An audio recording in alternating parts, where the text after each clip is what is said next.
heavier and more personal one, but I'll try and breeze past the rough bits. Lately, I've been thinking about all of the things that my eating disorder has taken away from me. Part of me still doesn't even understand how we got here, but here we are. I've lost so many relationships, both friends and romantic partners, pretty much directly due to the eating disorder. It has tainted my connections with my family, particularly with my mom, who I always viewed as my best friend. It has cost me several jobs. Luckily, my education was able to stay intact for the most part, although I'm sure it could have been better. It has cost my family tens of thousands of dollars in treatment and medical fees. It took away my ability to function as an independent adult. I've lost the ability to travel freely. I've likely lost the ability to have children, although I don't want to necessarily speak that into existence. I don't even want to think about the time that I've lost engaging in compulsive exercise, time that I could have spent doing things that I actually enjoy. Of course, it has taken away my enjoyment of movement and food, but I feel like that's kind of a given.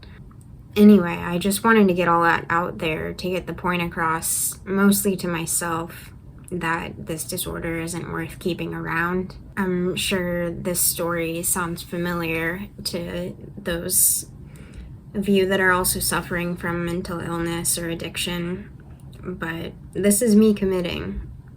I feel like I'm just on the cusp of doing something big. I feel like I'm in the best position mentally to be able to withstand all the anxiety that will come up with a commitment like this. I'm at a point now where I know what it takes.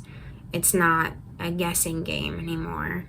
I've let the fear be in the driver's seat for too long, and it's time that good old Sophia gets back in there.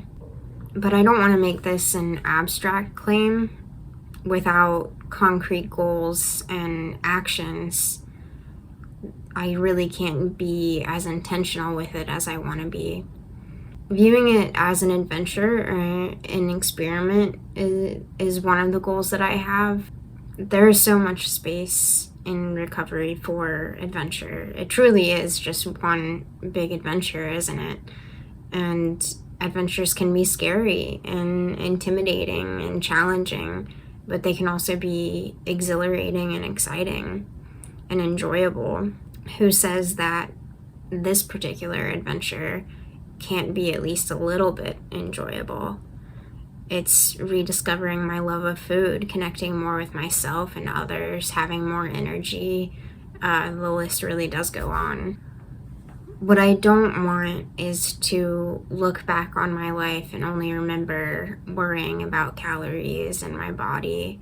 I don't want to spend my 20s obsessing about food and weight.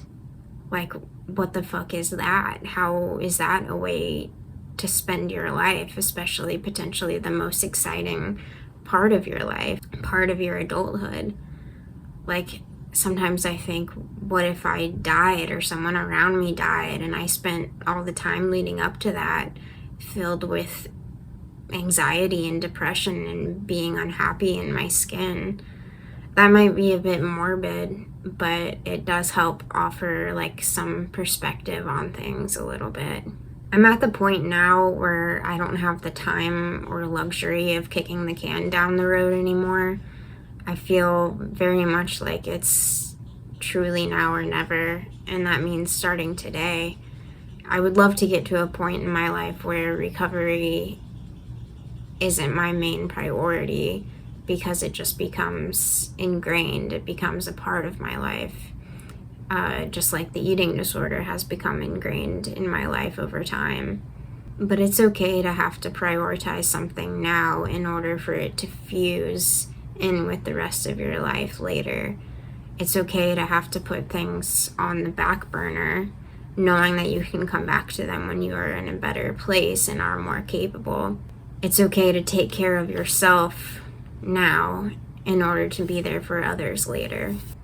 I need to remind myself that focusing on recovery doesn't make me less of a whole, well-rounded person.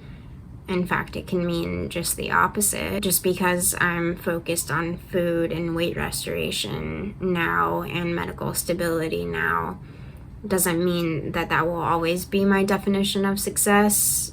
I can eventually shift the way I view success to be more in line with what my values are, but right now I need to value recovery and what comes with that. And that is my commitment.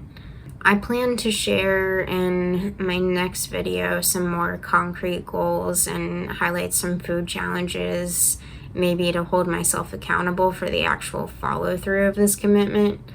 I've been known to slack on the follow-through part of things. I skip out on the action even if the intention is there. But at the same time, you have to give yourself credit for having the intention in the first place. There's no room for guilt or shame here.